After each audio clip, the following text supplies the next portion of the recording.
Piala Dunia 2026 sudah sampai ke quarter final. Kita bahas ada negara apa aja nih, Sen? Nah, kali ini kita langsung bahas prediksi mengenai juara saja ya, karena sudah sampai ke 8 besar dan sudah ditentukan ada Prancis, Maroko, kemudian Spanyol, Belgia, Norwegia, Inggris dan Argentina dan juga Swiss ya. Ada beberapa negara yang tidak terprediksi sampai melangkah sampai 8 besar ya. Nah, salah satunya adalah Norwegia dan juga tentunya Swiss yang sangat mengejutkan bisa memulangkan Kolombia walaupun memang lewat drama adu penalti ya.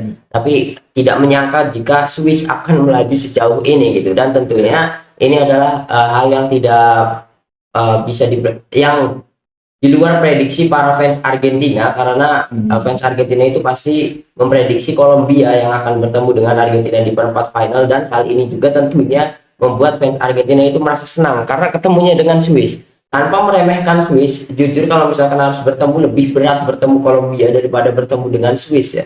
Tetapi ibaratnya Swiss bisa menghentikan laju dari Kolombia juga, ini berarti karena Swissnya juga hebat ya, Sen, ya. Dan adapun kalau sampai babak penalti, ya otomatis ini juga menjadi catatan jika nanti hal serupa terjadi ketika melawan Argentina gitu kan. Karena ya kalau head to head penalti melawan Kolombia, Argentina lebih unggul, tetapi Swiss bisa mengungguli Kolombia nih dari sisi penaltinya gitu kan. Ya ini juga harus jadi catatan juga. Karena gue pribadi Kembali lagi, kalau menurut gua penalti itu pure keberuntungan ya, mau siapapun ya itu, tapi tidak berlaku untuk Jerman saja karena memang keberuntungan kalau untuk Kolombia dan juga Swiss. Jadi kita tidak bisa tidak bisa menyamakan Kolombia kalah sama Swiss adu penalti dalam artian Swiss bisa menahan imbang Kolombia. Itu bukan jadi catatan jika Kolombia nanti bertemu dengan Argentina akan sampai 90 menit gitu. Karena pola permainannya beda dari keduanya juga gitu, karena memang Swiss bermain defense, kita tahu Argentina tidak bisa bermain defense. Artinya kalau misalkan bertemu dengan Kolombia, habis Argentina gitu kan, bisa habis. Nah, karena Argentina tidak bisa bermain defense untuk skuad yang sekarang, bahkan dari 2022, bahkan dari Argentina dipegang oleh Scaloni, Argentina itu tidak bisa bermain defense karena memang sepertinya Scaloni tidak menyukai strategi defense counter ya. Nah, defense dia itu selalu gagal dan juga memang tidak pernah bermain untuk hal seperti itu gitu. Berbeda ketika Swiss melawan Kolombia gitu kan. Tetapi ya sepanjang sejarahnya timnas Argentina ini ya DNA-nya emang menyerah ya, ibaratnya kan. Iya, Memang dari dulunya gitu. betul. Dan itulah kenapa julukannya Tango kan. Tango kan memang tarian lah, tarian. bukan gue lupa Apa? gue lupa julukan apa istilah dari strategi yang digunakan oleh Argentina. Jadi mereka itu tidak pernah bermain untuk bertahan gitu. Nah, itulah kenapa gue bilang lawan Kolombia ini sulit, karena pasti harus berbalas gol. Ya diserang. Karena harus berbalas gol, karena kita tahu defense-nya Argentina di Piala Dunia kali ini jelek banget. Melawan, sudah terbukti melawan tim yang terbiasa dengan bermain menyerang kemudian bermain defense counter, Mesir habis juga kan. Itu Mesir tidak full attack seperti biasanya loh gitu. Mesir itu bermain defense counter baru ketika melawan Argentina karena meniru Cape Verde gitu. Nah, untuk Kolombia itu sama seperti Brasil, sama seperti Argentina. Amerika Selatan itu jarang banget main defense gitu ya. Nah, jadi Swiss lawan Kolombia itu vibe-nya sama seperti Argentina lawan Cape Verde, Argentina lawan Mesir. Jadi mentok di serangan gitu, karena Swissnya main defense gitu, dan Kolombia tidak beruntung, mereka tidak memiliki Messi, jadi tidak bisa nyetak gol kan, dan itulah sampai adu penalti. Ibaratnya vibe-nya kayak Swiss melawan Kolombia itu kayak Arsenal lawan PSG ya. Nah, Arsenal lawan PSG sama seperti itu. Jadi bener, kalau misalnya Kolombia bertemu Argentina beda hasilnya karena keduanya bermain sama, full menyerang gitu. Lebih balance Kolombia karena Kolombia pertahanannya lebih bagus. Lawan Portugal kita tahu berapa kali peluang, kan beda banget ya kipernya Kolombia sekarang sama Emi Martinez. Emi Martinez sekarang jelek banget karena one touch one goal. Betul. Dari save dan juga gol lebih banyak kebobolannya di Piala Dunia kali ini gitu. Makanya gue sedikit bersyukur karena kalau misalkan harus lawan Swiss, otomatis Argentina ya sama mereka akan bertemu tim sama seperti sebelumnya ketika melawan Mesir, melawan Cape Verde. Intinya bisa nggak nih ngejebolin parkir bus dan juga parkir tanknya Swiss gitu kan. Dan Argentina selalu bisa melewati hal tersebut gitu karena mereka masih memiliki Messi. Kemudian juga bedanya Kolombia sama Argentina, Kolombia tidak bisa crossing. Iya. Karena mereka tidak memainkan striker. Kalau Argentina punya Alvarez, punya Toro, gitu kan. Dan ketika dapat set piece, ada Lisandro, ada Cuti Romero, ada Paredes juga yang bisa heading gitu. Ini benar-benar kalau tadinya prediksi wah bisa dipulang nih kalau lawannya Kolombia, ternyata lawan Swiss ya pasti ke final. Nah, ini benar-benar lagi dan lagi tidak hanya dimudahkan dari plotnya saja ya, tetapi ya dari kejadian-kejadian tak terduga seperti ketika Swiss berhasil mengalahkan Kolombia itu sendiri gitu kan. Ini benar-benar ya, kalau misalkan nanti Swiss itu akan bermain bertahan, ibaratnya kalau untuk Argentina sendiri pertama ketika melawan Cape Verde terkejut ya kan, ketika melawan Mesir ya udah mulai ada solusi gitu kan. Nah ujiannya ya ketika menghadapi Swiss kalau melakukan skema yang sama yaitu defense counter. Siapa saja yang bertemu dengan Argentina di sisa pertandingan ini, ada 3 pertandingan lagi, perempat, semi dan juga final. Siapapun yang akan lawan Argentina, kalau tim lawan itu memutuskan untuk bermain terbuka, itu akan fatal untuk tim musuh karena jelas yang diunggulkan Argentina. Jadi PR-nya, dan sudah gua bilang dari calon-calon lawannya Argentina sampai final tidak ada yang bisa bermain bertahan. Setelah kalau misalkan bisa ngelewatin Swiss, artinya Argentina diunggulkan karena calon lawannya antara Norway sama Inggris. Kan gitu. Inggris dan juga Norwegia itu bisa bermain bertahan, gitu kan. Tapi tidak bagus juga gitu. Karena kita lihat ketika ada eksploitasi kanan kiri, backnya rawan pelanggaran banget. Nanti kejadian pelanggaran Tagliafico melawan Mesir akan terjadi. Mungkin akan Argentina mendapatkan banyak sekali free kick dan juga mungkin mendapatkan penalti ketika melawan Norwegia. Kalau Norwegia lawan Inggris, kalau Inggris juga, apalagi Inggris kedalaman skuad sekarang untuk defense, mereka kan banyak yang cedera. Betul. Kurang menguntungkan. Dan menurut gua kalau dari pot sebelahnya antara Norway, Inggris, Argentina dan juga Swiss, tentu Argentina akan melaju sampai final. Iya, sepertinya ya. Ya meskipun kita tidak bisa meremehkan Norwegia dan juga Inggris sendiri karena Inggris itu kan sejauh ini permainan mereka tetap ngotot ya. Kekurangan mereka cuma di back doang kan. Ya itu karena kan. Jarel juga kan Itu kan Norway, Inggris itu tidak bisa bermain bertahan dan itulah salah satu peluang Argentina untuk melaju terus. Mereka itu harus melawan tim yang sama-sama bermain terbuka supaya permainan Argentina juga ikut berkembang. Kalau misalkan ketemu lawan parkir tank lagi, ya kita melihat melawan Mesir, melawan Cape Verde hanya switching play di tengah lapang karena sulit banget gitu kan, bahkan tidak meninggalkan final third gitu. Nah ini akan semakin menarik untuk Argentina ke depannya karena tinggal pilih saja ya. Kalau prediksi gue sih Norwegia dan juga Inggris kemungkinan besar Norwegia akan lolos ya, sepertinya ya. Karena Norwegia itu dari awal gue remehkan bersama Haaland, tapi ketika melihat permainan Norwegia, ini tim benar-benar memiliki keinginan untuk menang. Dan juga pelatih itu kan sudah gue bilang juga, pelatih itu bisa memanfaatkan pemain yang dia miliki. Memiliki Sorloth, memiliki Odegaard, memiliki Berge ya, kemudian memiliki Haaland juga gitu, dan terbukti dengan Brazil gitu kan. Ketika Brazil menyepelekan Norwegia, ya buktinya pulang juga gitu. Betul, ibaratnya antara kita kesampingkan Swiss dulu ya, misalkan Argentina harus menghadapi Norwegia ataupun Inggris, di mana pastikan adu jual beli serangannya. Ya ini menjadi keuntungan tersendiri untuk Argentina karena Argentina ini kan tipe tim yang harus serangannya itu one moment gitu kan, tidak bisa ketika musuh parkir bis ya susah karena memang ya mentok di tengah doang, mentok di sisi pertahanan lawan gitu biasanya. Iya ya Kak, makanya kata gua kan Argentina itu berpeluang kalau misalkan bertemu lawan yang bermainnya terbuka, jangan parkir bus gitu. Ketika lawannya bermain terbuka, Mesir 10 menit terakhir bermain terbuka dibobol 3 gol kan. Ya itulah yang diinginkan oleh Scaloni. Sok ayo musuh tuh bermain terbuka, jangan parkir bis. Nah kemudian Inggris, Norwegia itu belum pernah bermain parkir bus. Bahkan Norwegia ketika dibantai Prancis, mereka tetap bermain terbuka. Gitu kan. Kenapa dia bermain dengan Brazil juga tetap bermain terbuka gitu kan. Nah ini yang menjadi jadi ibaratnya batu terjalnya Argentina cuma tinggal Swiss aja, karena Swiss masih bisa bermain tidak parkir tank juga, namun menjaga kedalaman final tertiap. Peran besar Granit Xhaka ya, terlihat banget, dan buktinya Kolombia tidak bisa menjebol kan. Artinya kalau lawan Swiss ini sebisa mungkin Argentina dapat gol gitu kan. Harusnya. Karena mereka menurut gua Swiss ini benar-benar satu-satunya sejauh ini tim yang bermain defense counter dan bisa melangkah jauh, karena Cape Verde sudah pulang, Kongo sudah Iya. pulang, dan ini tinggal menyisakan Swiss gitu kan. Apalagi kalau untuk Argentina sendiri ya, ketika nanti menghadapi Swiss dan ternyata Swiss melakukan defense counter, ya cari aja pelanggaran-pelanggaran di area free kick untuk Messi gitu kan. Karena yang dimiliki oleh Argentina itu kan eksekutor free kicknya juga bisa menjadi senjata tersendiri ya Tanya. Ini juga menjadi keuntungan gitu kan. Betul, dan inilah menariknya dari pot sebelah. Nah, kalau misalkan yang lebih menarik adalah pot satu lagi ya, di Iya. mana Prancis akan bertemu dengan underdog dari 2022 yaitu Maroko ya.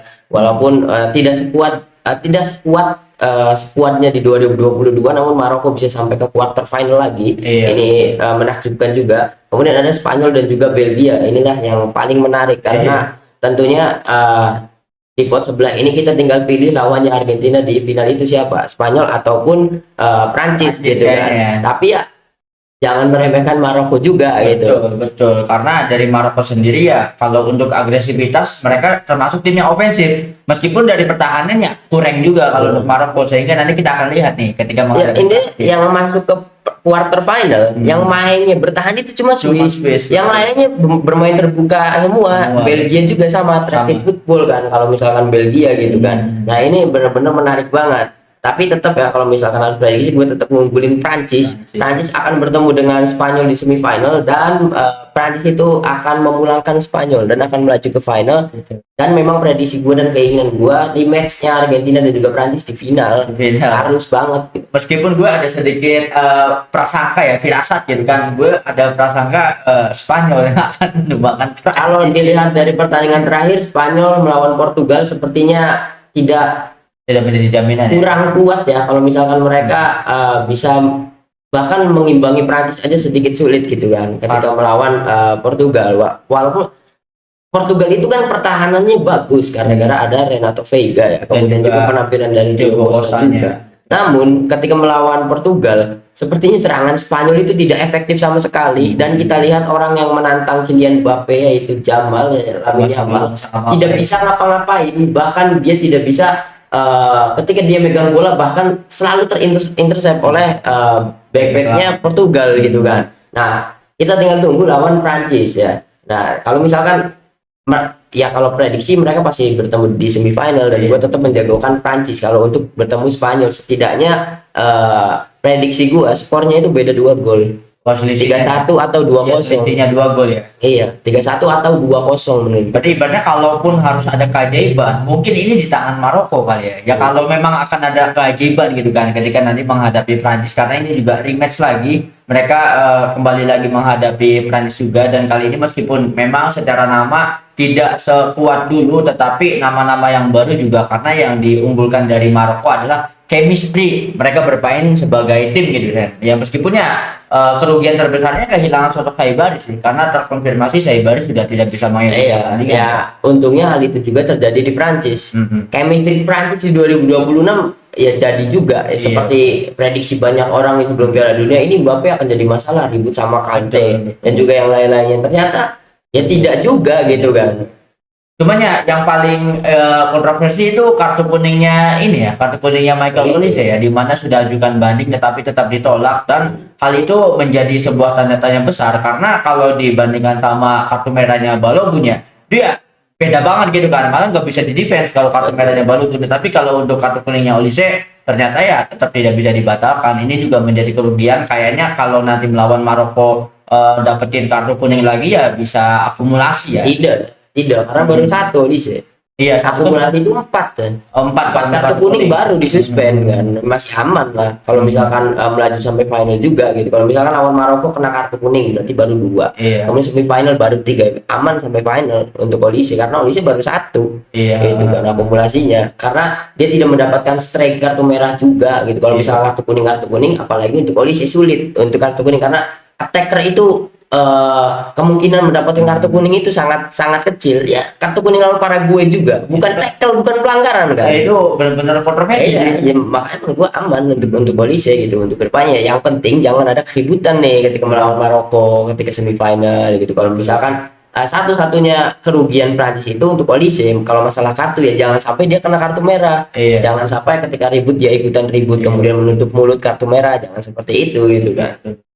Ibaratnya ini juga akan menjadi ajang reuni ya antara Prancis melawan Maroko, karena dari Maroko juga kan ada Brahim Diaz yang akan ketemu sama Mbappe, lalu ada Hakimi juga yang akan ketemu sama Mbappe lagi gitu Betul. kan. Dan Sangat menarik. dan yang menarik itu kalau misalkan Prancis lolos mengalahkan Maroko, Spanyol lolos mengalahkan Belgia, ini akan rematch juga, rematch Euro 2024 Final final Euro ya. final Jadi Euro. yang akan Prancis hadapi itu ketemu Maroko ya, rematch juga di semifinal 2022, semifinal rematch sama Spanyol final Euro gitu kan, kemudian rematch sama Argentina di final gitu. Jadi benar-benar rematch terus-terusan untuk Prancis gitu kan. Iya. Kalau misalkan Prancis bisa sampai final saja, artinya memang tim ini layak menjadi juara, dan harusnya tim ini dalam 4 edisi Piala Dunia terakhir wajib mendapatkan setidaknya minimal 2 Piala Dunia menurut gue. Ya karena memang di Piala Dunia 2026 ini final bossnya bukan Argentina ya, tetapi ya Prancis itu sendiri kalau dilihat dari kekuatannya, dan terbukti kan mereka itu nggak pernah ini loh, mereka itu terus ngegas gitu kan, dan performanya ya tiap match jadi makin lebih baik gitu kan, karena kalau Paraguay mainnya nggak kotor yang bisa ngebantai Paraguay juga sih. Betul. Tapi sejauh ini ya Prancis dan juga Spanyol sih yang sudah menghadapi Lawan-lawan negara-negara berat, negara-negara besar gitu. Kalau Spanyol kan sudah melawan Portugal juga, Iya. gitu kan. Kalau Prancis ya tentu Senegal, kemudian juga Norwegia juga di fase grup, kemudian di 32 besar lawan Paraguay juga, gitu kan. Nah, menarik banget nih. Tapi kembali lagi dari quarter final ini, 4 teratas bahkan top Iya. scorer masih bermain ya. Iya. Ada Lionel Messi, Kylian Mbappe, kemudian Erling Haaland dan juga Harry Kane masih bermain. Dan sepertinya yang akan pulang duluan antara dua ya, Erling Haaland atau Harry Kane terlebih dahulu, karena saling bertemu gitu kan. Artinya keduanya ini salah satu yang akan pulang duluan gitu. Nah, untuk Messi dan juga Mbappe sepertinya akan terus, menurut gua akan terus berlomba sampai final. Betul. Dan ini seperti 2022 mereka berdua itu kejar-kejarannya sampai final. Betul, apalagi ini Mbappe melawan Maroko prediksi gue sih Mbappe at least bisa nyetak 1 gol sih. Harusnya ya, terkecuali kalau Maroko punya kunci untuk menghentikan Mbappe gitu kan. Sama seperti yang dilakukan Norwegia ketika mengunci Mbappe, dan ternyata keran golnya ada di Dembele. Pasti gitu seperti itu ya, pasti Dembele menurut gua, karena lawan Paraguay juga yang selalu dikunci itu Mbappe. Jadi yang akan nyetak gol tinggal pilih, nggak hanya Dembele, terserah mau Dembele, Olise ataupun Dowe ataupun Barcola gitu. Dan hal itu kan sudah terjadi. Jadi selalu ya, sama seperti Argentina juga, Messi itu selalu dimarking 3 orang, Mbappe juga sama. Nah, tinggal pilih sok siapa yang ngegolin, karena ketika ada 3 orang marking salah satu pemain, ruang yang lainnya itu terbuka dan banyak gitu. Tinggal teman-teman yang bisa manfaatin ruang itu atau enggak. Betul. Nah, kalau tadi Norwegia yang lawan Inggris ini akan ada perburuan top skor yang gugur. Kalau untuk Prancis melawan Maroko akan ada perebutan top assist ya, yang akan gugur karena Michael Olise sementara mengumpulkan 5 assist, dan keduanya itu Brahim Diaz kan dengan 4 assist gitu kan. Ini berarti benar-benar sangat mengejutkan, dan gue sih plot twistnya kalau Maroko menang ini bakal benar-benar menggemparkan, karena secara hitungan apapun gitu kan ya tetap Kalau Prancis ya. Maroko menang, udah mending kasihin aja pialanya ke Argentina. Betul. Kalau Spanyol mainnya full powernya, Spanyol itu lawan Portugal, ketemu Argentina habis betul, karena Portugal tidak bermain baik. Ibaratnya ketika Spanyol menang lawan Portugal itu ya dua-duanya sama-sama bermain buruk anjir, bukan seperti ekspektasi semua orang gitu kan ya. Bahkan golnya Spanyol itu kan diciptakan di babak dan Spanyol tidak pernah bermain bagus ya di Piala Dunia kali ini. Menang bisa lawan Arab ya, lawannya Arab, dan Yamal Yamal itu cuma bisa nyekor ketika melawan Arab banyak. Ini sama seperti Ronaldo yang cuma bisa nyekor lawan Uzbekistan. Dan bukan buruk, emang seperti itu, dan buntu sepertinya. Spanyol itu buntu banget gitu kan. Lawan terberatnya Argentina cuma Prancis gitu, tapi tinggal tunggu di semifinal saja. Ada Inggris dan juga Norwegia nih. Yang menarik kalau misalkan Norwegia sampai lolos, nah, mereka akan pulang Norwegia. Jadi ceritanya itu udah hitam yang hanya bisa lolos sampai semifinal, sama seperti Maroko di 2022 gitu. Ibaratnya ya semoga saja kalau untuk Maroko ibaratnya sampai sejauh ini, kalau nanti di edisi kedepannya mereka bisa nyampe quarter final lagi, julukan kuda hitam itu udah nggak berlaku ya, karena memang Maroko sudah menggeser posisi negara-negara besar yang langganan quarter final gitu kan ya, seperti halnya Brazil gitu Ya kan. kalau sekarang sudah bukan kuda hitam. Betul. Kuda hitam di edisi kali ini Norwegia. Norwegia, Norwegia, betul. Dan karena tidak karena mengejutkan banget ya, tidak hanya Norwegianya, Halannya loh gacor gitu. hawanya benar-benar bisa menjawab lah ketika ini gitu kan. Ibaratnya sangat disayangkan ya, harusnya negara underdog itu Inggris kalau memang skuadnya utuh, tetapi lagi dan lagi cobaannya itu Jordan Henderson tahu-tahu dibuat cedera sendiri gitu Walaupun kan. tidak akan dimainkan. Tidak akan dimainkan juga. Tapi bahkan mungkin kalau tidak cedera bisa jadi alternatif mungkin ya, karena Jadal Kwanza juga ternyata kartu merah gitu kan. Dan itu kan nanti ya pilihan satu-satunya cuma Spence. Dan itu kan titik lemahnya Inggris cuma di Spence gitu kan. Iya, cuma kan Henderson itu kan dia jangkar ya, center midfielder bukan Iya, fullback bukan gitu kan. Artinya ya dia tetap tidak akan dimainkan karena mungkin kedepannya Tuchel itu kalau misalkan sudah tidak ada pilihan fullback, dia akan bermain 3 back. Iya. Dia akan bermain 3 back dan memakai formasi 3-4-3 gitu kan. Ya sepertinya Henderson tidak akan dimainkan juga sepertinya, karena ya di gelandang mereka Henderson harus, kenapa gua katakan Henderson tidak akan bermain, nggak bakal dapat tempat. Ada Declan Rice, ada Iya. Gordon yang bisa main di situ, ada Elliot Anderson juga, ada Jude Bellingham juga di situ gitu. Ada Morgan Sulit, Rogers ada juga Morgan ya. Rogers juga gitu kan. Ibaratnya cuma ngisi untuk speech di bench doang ya kalau Iya, ya ibaratnya dia jadi penyemangat lah. Ya kalau misalkan cedera kayak gini mungkin masih bisa ke ruang ganti gitu kan. meskipun ya Masih parah bisa juga ngasih ya. semangat ya, sama seperti Persib Mark ya, ketika diakumulasi kartu tetap datang ke ruang ganti untuk nyemangatin timnya, ya itulah Henderson gitu. Mental push ya, karena memang yang lagi disorot itu performa dari Anthony Gordon ya, benar-benar tanpa asis tanpa gol tetapi performanya sangat mendapatkan sorotan. Duet bersama Jude Bellingham juga benar-benar keren. Betul, ini yang paling menarik sih kalau Inggris pulang sama Norwegia, dan feeling gue sih pulang sama Norwegia kan. Betul. Ya ada yang komen di Instagram, so tahu lu Brazil akan ke semifinal kan. Gue pas itu Brazil akan dipulangkan Norwegia, dan bener kan, Terbukti. Brazil dipulangkan Norwegia. Betul. Kayak ibaratnya ya Norwegia ini benar-benar menciptakan sejarah baru bagi negara mereka ya sampai sejauh ini gitu kan, apalagi di generasinya Haaland kan. Dan yang jelas pertandingan antara Norwegia melawan Inggris ini pasti akan terjadi jual beli serangan ya sih ya. Ibaratnya siapa? Intinya pertandingan tidak boring lah, tidak boring karena keduanya saling jual beli serangan, dan juga Norwegia itu terlihat mereka itu tidak mereka itu bisa menyerang dan juga bisa menciptakan gol ketika melawan Senegal. Iya betul. Mereka 2-0 disalib 2-2, mereka golin lagi, kill the game 3-2 gitu kan. Betul. Artinya pertandingan Norwegia itu layak banget untuk diikuti karena tidak boring banget gitu. Tapi kalau menurut sendiri Inggris di bawah asuhan dari Thomas Tuchel ini merepresentasikan gaya bermain khas dari Premier League nggak sih? Enggak, iya betul. Ada Iya betul. Karena memang Thomas Tuchel lama di Premier League Di juga Chelsea ya, juga dan ya. juga gaya mainnya kan Inggris itu terkadang seperti Tensi tinggi lah ya. Chelsea di tangannya Tuchel ya 2021 ketika Tensi menjuarai tinggi lah Champions ibaratnya. gitu kan. Jadi mainnya itu enak dilihat karena tidak balance, squadnya itu balance, Iya. kanan kiri tengah itu bisa ngolah bola lah gitu kan. Skema serangannya Iya, enggak berat sebelah gitu. Iya. Kalau di sebelah ketika di babak pertama tentu lebih banyak eksploitasi posisi kanan, ada Madueke dari awal pasti. Kalau Madueke diturunkan babak pertama pasti pola serangan Inggris itu dari kanan terus. Nah, kalau misalkan Madueke ditarik dan kirinya diganti Gordon ataupun Rashford, baru kiri main gitu Iya. kan. Dan tengahnya tinggal eksekusi dari Harry Kane itu sendiri gitu. Iya betul. Ya ibaratnya kalau merepresentasikan gaya bermain khas dari Premier League, otomatis Haaland dan juga Odegaard ini udah nggak asing ya. Ya bisa jadi kan karena memang mereka bermain di Premier League gitu kan. Iya, tapi kembali lagi pemainnya lainnya siapa tahu enggak Iya, gitu siapa kan. Apalagi paruh skuadnya Norwegia itu dari Bodo Glimt. Iya, Bodo Glimt itu sudah sudah membantai Manchester City di Champions League gitu kan. Walaupun mereka tidak jauh di Champions League juga, ya tetap ya mereka sudah memahami gaya bermain Inggris lah. Tentu ya akan menarik banget gitu. Apalagi Inggris ini akan menghadapi siapapun yang melawan Norwegia di Piala Dunia kali ini, mereka itu tentu akan menghadapi ketimpangan postur dari Norwegia gitu kan. Tapi eranya untuk Norwegia ketika babak pertama tidak pernah main bola lambung ya, harus selalu bola datar gitu ya. Ya mungkin mereka belum mengeluarkan senjata utama mereka kali ya. Ya ibaratnya kalau masih bisa pakai bola datar ya bola datar dulu, dan itu juga worth it kan. Betul. Karena ya dari Haaland juga. Ibaratnya ketika Norwegia ini bermain Haaland, dan Erling Haaland bisa menjawab hal tersebut gitu kan. Ini nilai plusnya gitu.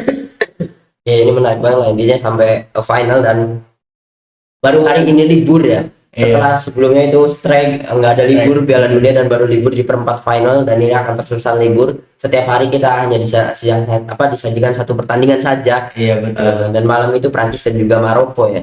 Tapi ada satu doang ya, Prancis dan Iya, Prancis Maroko besoknya Besoknya dua baru ya? Enggak, besoknya satu ya. Besoknya itu satu kalau nggak salah, Spanyol Belgia. Nah, hari Minggunya dua, Norwegia Inggris, terus jam 4-nya Norwegia Inggris, terus jam 8-nya Argentina Swiss kan. Wah, ini benar-benar mantap ya. Ini benar-benar udah ke penghujung turnamen gitu kan 2026. So ada yang mau dibahas lagi kan? Saya sudah sampai di sini ya prediksinya. Kita nikmati saja lah, ini quarter final, tinggal 3 pertandingan lagi bagi masing-masing negara yang bisa lolos sampai final. Iya betul, ini juga tinggal top scorer dan top assist dan pemain terbaik akan dipertaruhkan, karena memang negara-negara kuat akhirnya berguguran satu persatu. Kita lihat endingnya siapa yang akan menjadi juara. So itu saja yang kita bahas dalam prediksi kali ini. Buat teman-teman yang punya prediksi kalian sendiri, drop prediksi kalian di kolom komentar. Thank you banget yang udah nonton episode kali ini sampai habis. Jangan lupa buat komen, like, share, dan juga subscribe tentunya. Sampai jumpa di episode selanjutnya.